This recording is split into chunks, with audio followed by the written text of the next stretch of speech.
Alo, Trà Vinh xin chào các bạn. Hôm nay thì mình chia sẻ cái công thức làm bánh bò bông xốp nè. Bánh bò bông nước cốt dừa rất là đơn giản luôn. Thì các bạn chưa làm có thể xem để biết cách làm nhé. Để bạn nào mà mới xem lần đầu tiên cũng sẽ làm thành công món bánh bò ngon ngay tại nhà thưởng thức. Thì bây giờ mời các bạn mình cùng xem video luôn ha. Phần bột là mình có một chén bột gạo 150g. Bên đây là 150g bột mì là một chén luôn. Và 50g bột năng. Bột mì thì mình dùng cái loại bột này. Các bạn dùng bột mì đa dụng hoặc là bột số 8 đều được. 120g đường. Muỗng cà phê men khô là 4g Đây là men khô làm bánh mì nè. Một muỗng cà phê vung baking powder bột nở ha. Thì cái loại bột nở mà mình dùng là hiệu này, bánh nó sẽ trắng. Thêm chút muối. Và ở đây là 450ml nước cốt dừa nha. Nước cốt béo thì nó ngon. Các bạn sẽ cho một chén bột mì 150g, một chén bột gạo 150g, cùng với 50g bột năng là tổng cộng là mình dùng 350g bột. Với nửa chén đường, phần đường có thể giảm tùy ý nha. Bột nở, men khô, tất cả mình cho hết vô luôn. Cùng với muối nữa nè. Rồi mình trộn sơ cái để cho ba loại bột nó hòa quyện với nhau trước một cái ha. Cái công thức làm bánh bò bông là nó rất là đơn giản. Các bạn không có cần dùng tay để nhồi bột đâu. Mình cứ cho hết 450ml nước cốt dừa đó chuẩn bị vô. Cái lượng nước cốt dừa và cái lượng bột nó sẽ hơn nhau một chút thôi, đừng có hơn nhiều quá. Bánh bò xốp là bột nó phải sệt sệt, nó đặc thì bánh của mình ra nó mới xốp ngon. Chứ các bạn làm mà nó hơi lỏng quá là bánh ra nó sẽ không có được xốp nha. Ba loại bột mình dùng thì ngoài ra các bạn cũng có thể dùng hoàn toàn từ bột gạo với thêm chút bột năng cũng được nữa. Bánh ra vẫn xốp ngon. Nhưng mà có thêm bột mì thì cái độ xốp nó nhiều và mình để nguội nó sẽ không có bị cứng. Tùy ý thích Nhưng mà bột mì cái loại mình dùng bánh nó sẽ trắng. Còn các bạn dùng bột mì đa dụng hấp ra cái bánh nó sẽ hơi ngà ngà một chút ha. Nhưng mà chất lượng bánh vẫn ngon. Bây giờ mình sẽ lọc nó qua cái rây để cho bảo đảm cái phần bột của mình nó tan kỹ Bột nó sệt cho nên là mình khuấy nó cũng không có được tan kỹ lắm đâu. Các bạn cứ lấy hết cái phần bột luôn. Phần bột này nó đã có men cho nên là mình phải lọc lấy hết chứ không có được bỏ nha. Bỏ có thể nó thiếu men. Lọc cho kỹ một chút. Phần bột đã lọc xong thì mình thấy nó sẽ có cái dạng sệt sệt vậy nè. Nó không có lỏng quá đâu mà nó cũng không quá đặc ha. Rải vừa vừa vậy là được. Sẽ đậy kín. Mình sẽ đem phơi nắng từ 1 cho đến 2 tiếng đồng hồ đến khi bột nở gấp đôi. Mình dùng cái khuôn nhôm nha. Khuôn này các bạn quét sơn lớp dầu thì các bạn vào phần mô tả video mình có bán các dụng cụ làm bếp, làm bánh cũng như là đồ gia dụng. Bấm vào đường link sẽ chuyển đến Shopee. Có thể lựa chọn và mua các sản phẩm tùy ý thích nha. Ủng hộ mình. Bây giờ đi hấp cho nó nóng và nước sôi ha.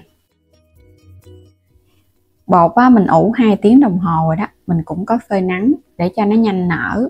Bột mà nở gấp đôi lúc ban đầu là các bạn thấy khối bột nó đã được. Còn mà nó chưa nở tới thì các bạn ủ tiếp nha. Nếu mà thời tiết mà nó có lạnh thì cái bột của mình nó cũng lâu nở nữa đó. Khuấy đều lên để loại bỏ những cái bong bóng nhỏ nhỏ. Thì phần bánh mình hấp ra nó sẽ mịn hơn nha. Gót qua bên đây để cho nó dễ nè. Nước trong nồi cũng đã sôi rồi đó. Cái khuôn nó phải nóng. Các bạn gót bột vô thì bánh của mình nó chín, nó không có bị dính khuôn. Đối với khuôn nhôm và khuôn inox. Còn cái khuôn silicon thì mình không có cần phải hấp nóng đâu. Tại vì nó có cái lớp chống dính. Gót đầy thì cái bánh của mình nó sẽ bung cánh. Còn các bạn gót lưng thì nó sẽ mịn cái lớp ở trên mặt nha. Nhưng mà nó không bung cánh. Tùy ý thích Mình gót hết. Rồi bây giờ sẽ bắt lên trên bếp để hấp. Hấp bánh bò thì các bạn nhớ mình hấp lửa cao nha. Trong vòng 15 phút là bánh nó chín. Đủ thời gian là bánh chín rồi. Mình tắt bếp luôn ha. Rồi cái mở nắp nhẹ ra. Thơm nhất chính là cái mùi nước cốt dừa các bạn. Wow, cái bánh nó láng bóng luôn. Bung cánh. Nhìn hấp dẫn quá chừng luôn Làm cũng dễ, không có khó. Lấy bánh ra thì chờ cho nó nguội, mình hãy lấy ra khỏi khuôn nha, bánh nó sẽ không có dính mà bánh nó càng ngon nữa đó. Còn các bạn mà gấp lấy quá là nó sẽ bị dính khuôn, tháo ra cái bánh nó không có được đẹp. Cái bánh nào mà mình gót bột nó cao thì nó nứt ra vậy nè, và nó vung lên nhìn nó bắt mắt hơn. Đây, cái bánh này nó nứt cánh luôn ha, nhìn ngon quá, bột cũng trắng nữa. Còn cái bánh này mình gót bột ít nè nên nó không có nứt. Rồi mình sẽ tháo bánh ra. Bánh nó nguội á, mình tháo dễ lắm, nó tự động nó tróc và cái bánh nó cũng xốp nữa. Đây, nó không có dính khuôn luôn á. Và các bạn mà hấp khuôn á cho nó nóng sẵn á, thì khi mà mình gót bột vô, bột của mình nó cũng dễ nở nữa nha, nó không có bị chai bánh. Bánh bò bông thì quan trọng nhất chính là cái khâu mà các bạn trộn bột cho kỹ, hấp lửa cao là bánh nó sẽ nứt Và nhớ là mình ủ bột phải tới nha, còn nếu mà ủ bột chưa có tới á, mà các bạn đem đi hấp là bánh nó cũng dễ chai nữa đó. Mình sẽ tháo ra hết một lần luôn. Bánh này thì mình ăn trong ngày là mình tháo ra, còn nếu mà các bạn để qua ngày hôm sau thì cứ để yên ở trong khuôn nha. Qua ngày hôm sau hả, tháo ra thì bánh nó sẽ mềm ngon, nó không có bị cứng và không có bị khô cái lớp mặt, cũng như là khi mà mình bóc vào nó không có bị hôi cái bánh nữa đó. Đây, cái bánh xốp, cầm lên nó nhẹ, nó không có bị nặng tay và thơm mùi nước cốt dừa nè. Mình làm bằng men ngọt nhưng mà nó thơm lắm các bạn, nó không có bị nồng mùi men đâu, nó thơm giống như là cái bánh bò gạo truyền thống vậy đó.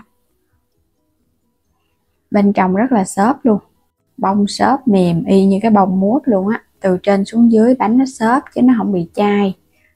Ở trên và ở dưới nó đều nhẹ như nhau luôn. Bánh bò xốp quan trọng nhất chính là bột và cái lượng nước phải đầy đủ. Còn bánh bò rễ tre thì các bạn quan trọng nhất chính là cái bước mà mình nhồi thật là kỹ thì bánh nó mới có rễ tre. Bánh này cái lượng đường và lượng nước cốt dừa mình làm vậy là nó cũng vừa ăn luôn.